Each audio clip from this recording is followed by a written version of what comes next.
అలాగే కొందరు కార్తీక మాసం మొత్తం ప్రతిరోజు ఉపవాసం ఉంటే మరికొందరు ప్రతి సోమవారం ఏకాదశి ద్వాదశి రోజుల్లో ఉపవాసం ఉంటారు. ఏది కుదరని పక్షంలో కనీసం ఒక్క కార్తీక సోమవారమైన ఉపవాసం ఉండాలని పెద్దలు చెబుతారు.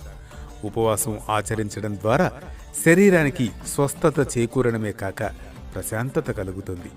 మానసిక ప్రశాంతతకు, ఇంద్రియ నిగ్రహానికి సైతం ఉపవాసాన్ని మించిన మందు లేదు.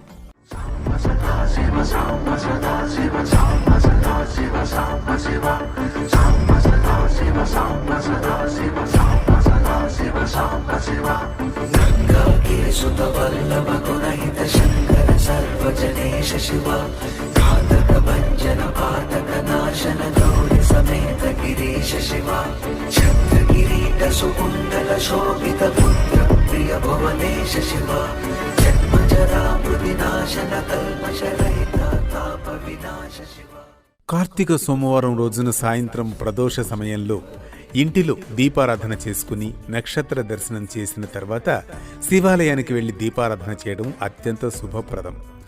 ఓం నమః శివాయ అనే పంచాక్షరి మంత్రాన్ని పఠించాలి. కార్తీక సోమవారం రోజున ఆకాశ దీప దర్శనం, దానం, ధర్మం రెట్టింపు ఫలితాలనిస్తాయని విశ్వసిస్తారు.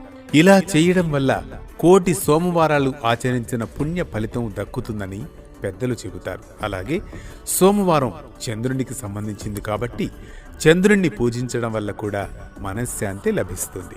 మరో భక్తి రాగం, ధర్మ దీపంతో మళ్ళీ కలుద్దాం రేపటి పరమార్థంలో.